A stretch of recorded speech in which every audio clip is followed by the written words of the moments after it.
उत्तराखंड में इस वक्त जंगलों में आग लगी हुई है और आग लगने से न सिर्फ वन संपदा को नुकसान हो रहा है, वन्य जीवों को नुकसान हो रहा है, इसके अलावा जो हिमालय के ग्लेशियर उनको भी नुकसान हो रहा है। और किस तरीके से नुकसान हो रहा है और क्या वजह है कि वैज्ञानिक चिंता जता रहे हैं कि ये जो फॉरेस्ट फायर है इसका सीधा असर हिमालय के ग्लेशियर्स पे पड़ रहा है। और हिमालय को थर्ड पोल भी कहा जाता है, यानी वाइट वाटर का जो पीने का पानी के लिए जो तीसरी सबसे ज़्यादा स्टोरेज है वो हिमालय है। हमारे साथ वाडिया इंस्टीट्यूट के पूर्व वैज्ञानिक doctor D B Dobhal sir मौजूद है और इन्होंने ग्लेशियर्स पे बहुत लंबे समय से काम किया और शायद कोई ऐसा कोना नहीं है ग्लेशियर पे जहाँ पे इन्होंने बहुत बारीकी से स्टडी नहीं की है। सर से जानते हैं कि किस तरीके से ग्लेशियर्स पिघल रहे हैं और ख़ासकर फॉरेस्ट फायर का रिलेशन क्या है। सर, फॉरेस्ट फायर का सबसे पहले मैं, क्योंकि जंगलों में आ गए, क्या रिलेशन है इस वक्त और क्यों ये ग्लेशियर पर असर पड़ रही है, क्या वजह है? देखिए, मैं सबसे पहले बताना चाहूँगा कि ग्लेशियर की कृषि क्या है। जो भी हमारी स्नो होती है वो वाइट होती है, तो इनका एल्बिडो रिफ्लेक्शन रेट बहुत हाई होता है।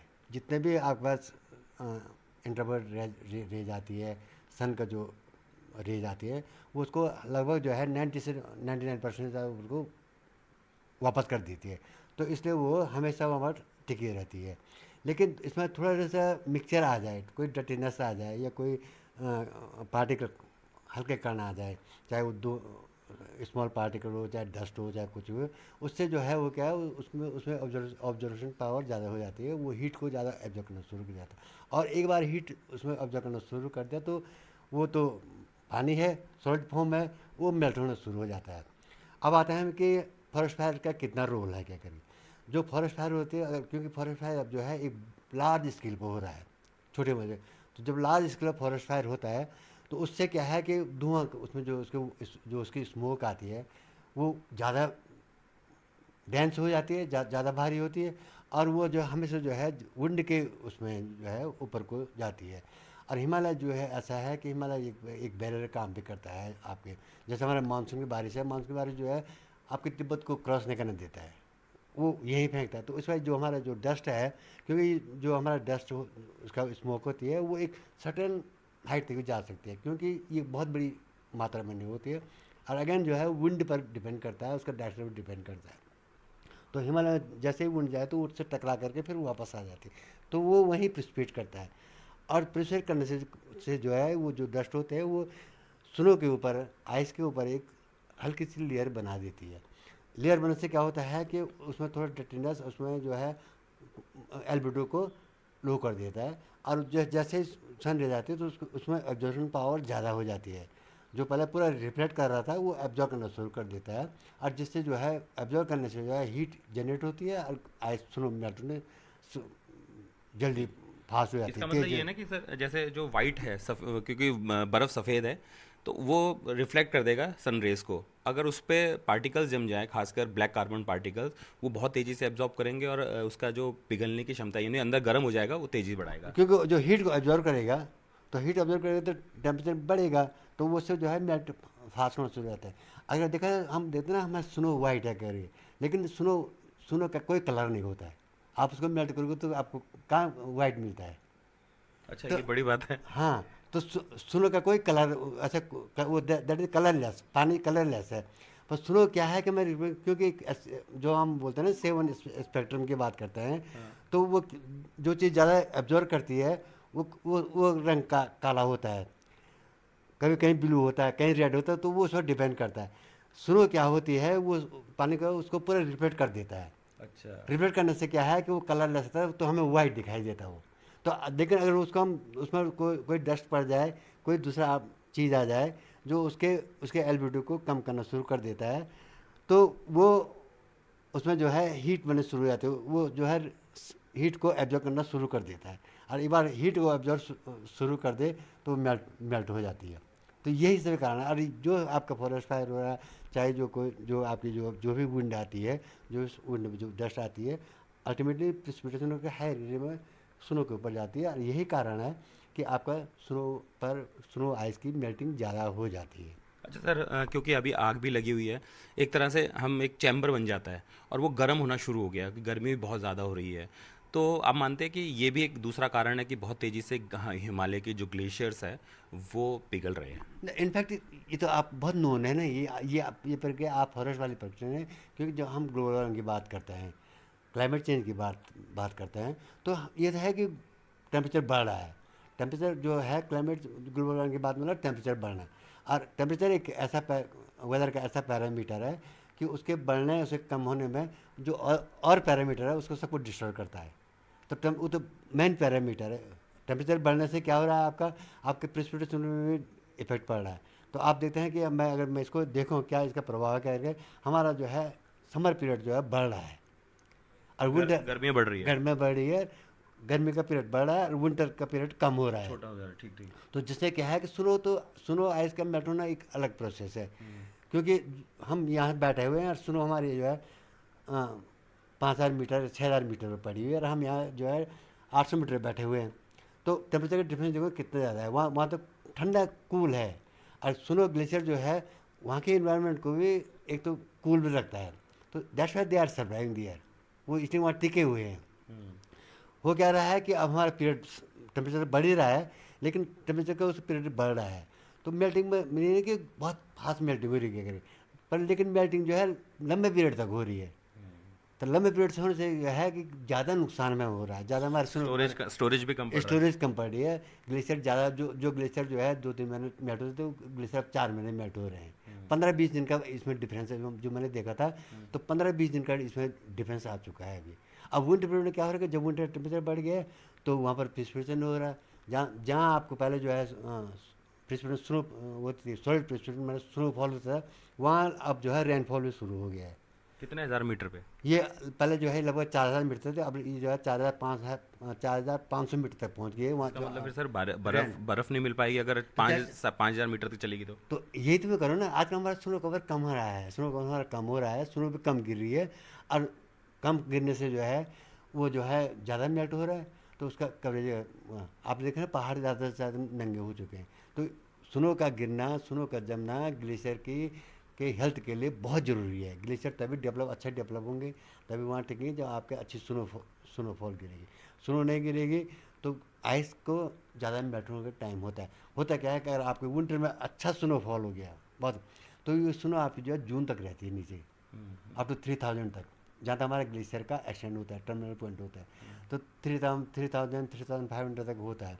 तो आपके जून महीने तक जो है आपका ग्लेशियर जो है पूरे स्नो से कवर होता है और सिर्फ आपको स्नो मेल्टिंग होती है, आइस मेल्टिंग होती है। जब जो जून बरसात शुरू हो जाती है तब जो है स्नो मेल्ट होना फास्ट कर देती है, तब जाके जो है आपकी जो है थोड़ी बहुत जो है आइस मेल्ट हो जाती है। जैसे रेनी सीजन बंद होता है और विंटर आना तो जो है आपकी जो है आइस मेल्टिंग एकदम से बंद हो जाती है, बहुत कम होती है। आइस मतलब फिनिश ग्लेशियर है। है, और स्नो स्नो मतलब जो पहाड़ों जो में जो ऊपर बर्फ पड़ बर्फ रही, जमी है, जो नहीं बर्फ पड़ रही है ऊपर। बड़ा पड़ी है, जो आपका नया प्रेसिपिटेशन स्नो रखा है। तो स्नो तो बहुत बड़ा प्ले करता है ग्लेशियर डेवलपमेंट में। लेकिन अब क्या हो रहा है ग्लोबल वार्मिंग से या सीजनल चेंज होने से, स्नोफॉल कम होने से जो है आइस ज़्यादा मेल्ट हो रही है। तो हमारे जो है ग्लेशियर जो है श्रिंक कर रहे हैं, ग्लेशियर को है श्रिंक कर रहे हैं। ग्लेशियर का जो जो वॉल्यूम है डे बाई डे कम होता जा रहा है। और कम होता जा रहा है जो एक बड़ी चीज़ है, धीरे धीरे जैसे उसका वॉल्यूम कम होगा तो उसका कूलिंग इफेक्ट कम होगा। तो जो चीज़ आज जिस चीज़ ने जो है 10 दिन में पिघलनी थी, जैसे उसका ये छोटा, वो चीज़ जो है 8 दिन में पिघलनी शुरू हो जाती है। तो धीरे धीरे जो है वो रेशियो बनता रहेगा। अगर स्नोफॉल नहीं होता है, उसमें जो है जमाव नहीं होता है, केवल आइस मेल्ट हो रही है, तो ये धीरे धीरे ऐसा ऐसा ख़त्म होता जाता है। सर अच्छा, आपने बहुत ज़्यादा उत्तराखंड में और बाहर भी ग्लेशियर्स पे देखे हैं। गंगोत्री ग्लेशियर बहुत बड़ा ग्लेशियर है, 30 किलोमीटर बताते हैं उसकी चौड़ाई, उसमें छोटे बड़े ग्लेशियर है, फिर अलकनंदा ग्लेशियर है, पिंडारी ग्लेशियर है। क्या गंगोत्री ग्लेशियर इस वक्त, क्योंकि उस पर ज़्यादा रिसर्च है बड़ा, वो घट रहा है और उस पर किस तरीके से प्रभाव पड़ रहा है? ग्लोबल वार्मिंग बता दी, और जो ह्यूमंस जा रहे हैं वहाँ पे वो भी इसका बड़ा वजह है। वो देखो, अगर आपने कहा गंगोत्री ग्लेशियर 30 किलोमीटर लंबा है, ग्लेशियर की लंबाई इस पर डिपेंड नहीं करता है। ग्लेशियर का लंबा होना ही नहीं होगी इसमें बहुत ज़्यादा है। सबसे बड़ी चीज़ है उसका एरिया कितना है, उसकी थिकनेस कितनी है, डेप्थ, उसमें कितनी उसकी मोटाई है क्या करके। तो उस हिसाब से तो गंगोत्री ग्लेशियर का जो है जो अभी एरिया है, गंगोत्री ग्लेशियर का जो एरिया है वो लगभग जो है 143 स्क्वायर किलोमीटर का है। और सबसे चीज़ है गंगोत्री ग्लेशियर एक सिंगल ग्लेशियर नहीं है, ये ग्लेशियर का एक सिस्टम है। क्योंकि इसमें जो है 5-7 करीब 14 जो और ग्लेशियर हैं साइड के, जिनको ट्रिब्यूटरी ग्लेशियर बोलते हैं, वो उसको ज्वाइन करते हैं। अब क्या, अभी अभी जो हमें देखने को मिला है, बहुत सारी जो इसकी ट्रिब्यूटरीज हैं वो मेन बॉडी से डिटैच हो रही है, अच्छा। माने मेल्ट हो चुकी है, वो टूट गई है। तो जैसे वो मेन बॉडी से अलग हो जाती है तो उसका डायनेमिक्स अपने आप चेंज हो जाता है। कोई चीज़ दूसरे निकल जाए तो वो अपना रखा अपने अपने हिसाब से करता है, वहाँ से जुड़ा हुआ नहीं हो। तो इससे जो है कि सबसे बड़ी चीज़ है कि हम बोलते हैं 9,000 ग्लेशियर हैं, 10,000 ग्लेशियर हैं, 15,000 ग्लेशियर हैं, ये इस पर डिपेंड नहीं करता है। ये वो डिपेंड करता है कि ग्लेशियर में वॉल्यूम कितना है। अगर मैं कहता हूँ कि जैसे हम एग्जांपल करते हैं आपका इसका भारतीय बेसिन में, भारतीय बेसिन में जो है लगभग जो है 238 ग्लेशियर है, पर गंगोत्री ग्लेशियर इतना बड़ा ग्लेशियर है, वो 70% टोटल जो इतना वॉल्यूम है वहाँ पर का ग्लेशियर का, उसका 70% केवल उसी के पास है, भगीरथी का। भागीरथी का जो जितना वॉल्यूम है, जितना कवर, उतना वॉल्यूम जो है सिर्फ जो है गंगोत्री ग्लेशियर अपने पर रखा हुआ है। तो इसलिए यह है कि ग्लेशियर का बड़ा होना अच्छी बात है। लेकिन उसकी डेप्थ ज़्यादा ज़रूरी, कितना उसमें मटेरियल है। मटेरियल, अब देखो कि जैसे हम बोलते हैं कि करके अगर मैं उसकी थिकनेस की बात करता हूँ तो उसकी 50 से 60 मीटर तो इसकी टर्मिनल पॉइंट पर ही है, और ऊपर जाने तक जो है 200 मीटर तक लोगों ने अज्यूम कर रखा है। वैसे इसकी ये भी एक बहुत बड़ी सब्जेक्ट है कि इसको वॉल्यूम निकालना, पर इतना बड़ा काम है कि एक्सेसिबिलिटी कम होने से और वहाँ का इन्वायरमेंट उसका सॉरी वेदर कंडीशन हैजार्ड से काम नहीं हो पाता है। लेकिन ग्लेशियर की लंबाई, ग्लेशियर की चौड़ाई, ग्लेशियर के जो स्लोप है किसी उससे भी आप एक आइडिया ले सकते हैं कि इसका वॉल्यूम कितना होगा करके। अब आप लोगों को जो इसके स्नोट पे जहाँ पर इसका टर्मिनल पॉइंट है, जहाँ से गंगा ओरिजिन हो रही है, वहीं पर इसका करीब 50 से 60 मीटर थिकनेस है, तो स्वाभाविक है कि ऊपर तक ज़्यादा होगा। तो लगभग 200-250 मीटर इसका थिकनेस मान सकते हैं, मोटाई मान सकते हैं। अच्छा सर, एक सवाल और है कि जो पूरा ग्लेशियर्स है, इस वक्त ग्लेशियर की सेहत की बात करें, हिमालय के ग्लेशियर किस तरीके की उनकी सेहत है, और अगर आने वाले समय के लिए कितना खतरा है? देखो, सेहत का जहाँ सेहत का मतलब यह होता है कि ग्लेशियर की सेहत का बनना, वहाँ पर कितना प्रिसिपिटेशन हो रहा है। आपको अच्छा न्यूट्रिश भोजन मिला तो आपका आपका स्वास्थ्य अच्छा रहेगा, आपको अच्छा भोजन नहीं मिलेगा तो आपका स्वास्थ्य कमज़ोर होगा। ठीक है, वो उसमें अलग फैक्टर है कि आप कितना एक्सरसाइज कर रहे हैं, कितना काम कर रहे हैं, कितना सो रहे हैं, उस पर डिपेंड करता है। वैसे ग्लेशियर का भी है, ग्लेशियर भी एक ह्यूमन बॉडी से काम करता है, क्योंकि वो हमेशा एक डायनिक मोड में रहता है। ग्लेशियर टिका हुआ नहीं है, वो मूव करता है, पीछे जमा जमा होता है, आगे खिसक कर एक बनता है, जिसका हम बोलते हैं इसका कितने लंबा है, कितना चौड़ा है। तो ये वो उसके उस पर डिपेंड करता है वहाँ की टोपोग्राफी कैसी है। जैसे वहाँ की टोपोग्राफी वैसे उसको वहाँ शेप बनेगा। और हम बोलते हैं ग्लिसरिटी हो रहे हैं क्या करके, ग्लिसरिटी हो रहे से पीछे जा रहे हैं, क्योंकि आपको पीछे से जो है ज़्यादा प्रिस्क्रिप्शन नहीं मिल रहा है, ज़्यादा बर्फ़ नहीं मिल रही। ज़्यादा बर्फ नहीं मिल, तो ज़्यादा बर्फ में आपको जो है ऐसा ना कि किसी चीज़ को आपको ज़्यादा, चाहे पौधा ही है, आप कोई पौधा लगाते हो उसको आप खाद दे रहे हो, पानी दे रहे हो, तो वो अच्छा खिलेगा। और उसको पानी दे रहे हो, खाद दे रहे हो तो मुरझा जाएगा। तो सेम कंडीशन ग्लेशियर ऑल्सो, क्योंकि आपको अच्छा प्रिसिपिटेशन मिल ही नहीं रहा है, तो उधर से आपका टेम्परेचर बढ़ रहा है, ग्लोबल वार्मिंग का टेम्परेचर बढ़ रहा है। हैं, तो उसको डिफरेंस तो आज तक जो यही नहीं कि हिमालय के क्या करें या उत्तराखंड के लिए, पूरे संसार के, पूरे पृथ्वी के मैं बोलता हूँ, सब जो चाहे वो अंटार्कटिका है, आर्टिका है, हर जगह ग्लेशियर जो है आजकल श्रिंक हो रहे हैं।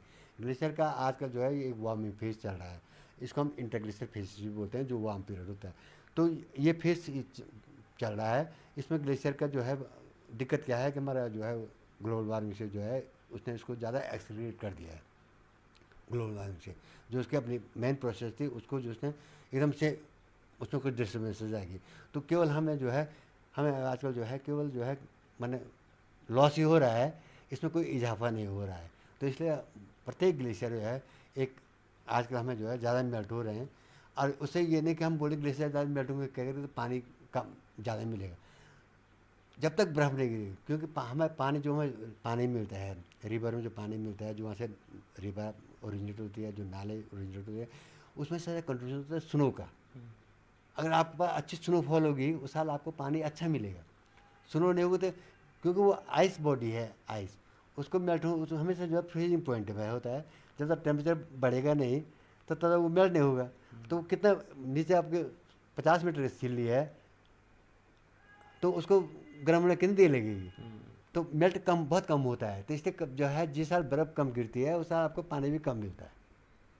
जिस साल आपको अच्छी बर्फ़ गिरती है उस साल आपको बहुत ज़्यादा पानी मिलता सर है। एक चीज़ आपने और बताई थी कि धरती का तापमान बढ़ रहा है, धरती का जो सरफेस है वो भी एक बहुत बड़ा कारण है। भाई वही कारण, जो जो हम ग्लोबल वार्मिंग की बात करते हैं ना, जो हम कहते हैं ग्लोबल वार्मिंग वही क्या करके, उसमें सबसे बड़ी चीज़ क्या हो रही है कि आपका सोयल टेम्परेचर भी बढ़ रहा है, जिसको हम सरफेस टेम्परेचर भी बोलते हैं, वो बढ़ रहा है।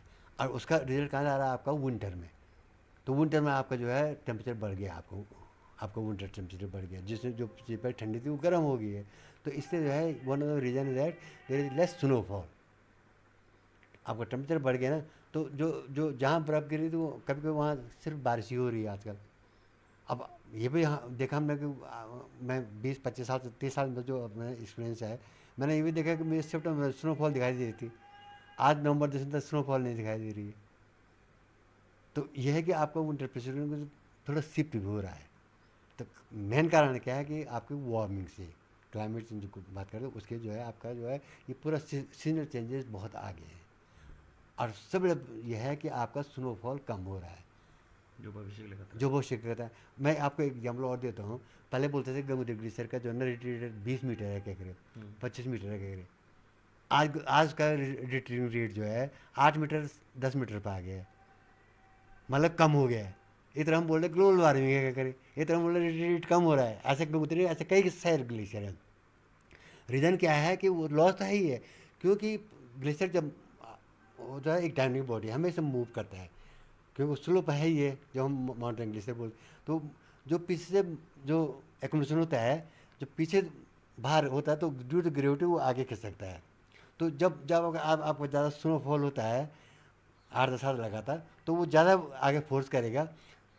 पीछे वो चौड़ा है, आगे अगर सकरा बन जाता है, नैरो बन जाता है, क्योंकि ग्लेशियर हमारे जो है माउंटेन ग्लेशियर ऑलमोस्ट जो है फनल शेप के होते हैं, पीछे फैला हुआ, और जैसे बेल में आ जाता है तो वो नैरो हो जाता है। आइसक्रीम की कौन उल्टी टाइप की। बस आइसक्रीम की उल्टा टाइप की। तो जब इतना वॉल्यूम जो है जब नीचे आता है वो, तो वो अपने एडजस्ट करता है, तो क्रैशेस डेवलप हो जाते हैं उसमें।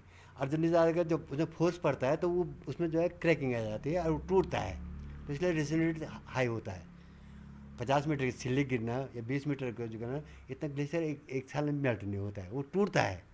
तो वो प्रोसेस कम हो गई है, वो अब स्टैंडर्ड पोजिशन में आ रहे हैं। कई ग्लेशियर आज हिमालय में ये रिपोर्टेड किए गए हैं। अभी जो है जो साकी स्पेस एप्लीकेशन सेंटर की जो रिपोर्ट आई थी, उन्हें तो उन्होंने कहा कि लगभग जो है कि आपके जो है जितने ग्लेशियर रिट्रीट कम हो रहे हैं, जितने ग्लेशियर एडवांस हो जाए, 3 प्रोसेस है। ग्लेशियर रिट्रीट है, ग्लेशियर एडवांस है और ग्लेशियर एक्सटेंडेड है, जिसमें न तो रिट्रीट हो रहा है न एडवांस हो रहा है। तो इसकी इनकी संख्या बहुत ज़्यादा है, सबसे कम संख्या है आपके एडवांस होने की। जो जो चक्र में बदलाव, तो वो जो है, क्योंकि उसको तो मिल ही नहीं रहा है कुछ, तो इसलिए बढ़ ही नहीं रहो। तो वो बैठा हुआ है वो। तो जब जब तक आप किसी को अच्छा, कोई स्पोर्ट्समैन है, उसको आप अच्छी प्रैक्टिस नहीं दे रहे हो, अच्छा न्यूट्रिश फूड नहीं दे रहे हो, अच्छा नहीं दे रहे हो, तो वो सही रहेगा। तो यही चीज़ ग्लेशियर के हेल्थ के लिए भी है, क्योंकि एक लिविंग बॉडी है, लिविंग मास है। अगर देखा जाती है लिविंग मास है वो, इसमें हर चीज़ एक्टिविटी होती रहती है। ठीक सर, बहुत बहुत शुक्रिया एनडीटीवी से खास बातचीत करने के लिए। तो डॉक्टर डेविड डोभाल सर ने बहुत सारी ऐसी चीज़ें बताई कि क्या वजह है कि हिमालय के ग्लेशियर पिघल रहे हैं, क्यों उनके सेहत पर असर पड़ रहा है। इसकी वजह ग्लोबल वार्मिंग है और मौसमी चक्र में बदलाव, क्योंकि ना तो समय पे बारिश हो रही है, ना ही समय पे बर्फ़बारी हो रही है, और जो बर्फ़ जमनी चाहिए वो भी समय पर बर्फ़ नहीं जम पा रही है और पिघलने की रफ्तार उसकी तेज़ी हो रही है। यही वजह है कि आज हिमालय के ग्लेशियर के अलावा अन्य जगहों के ग्लेशियर भी पिघल रहे हैं और पूरी दुनिया और पूरा देश इस वक्त ग्लोबल वार्मिंग के चक्र से परेशान है। देहरादून से एनडीटीवी इंडिया के लिए किशोर रावत।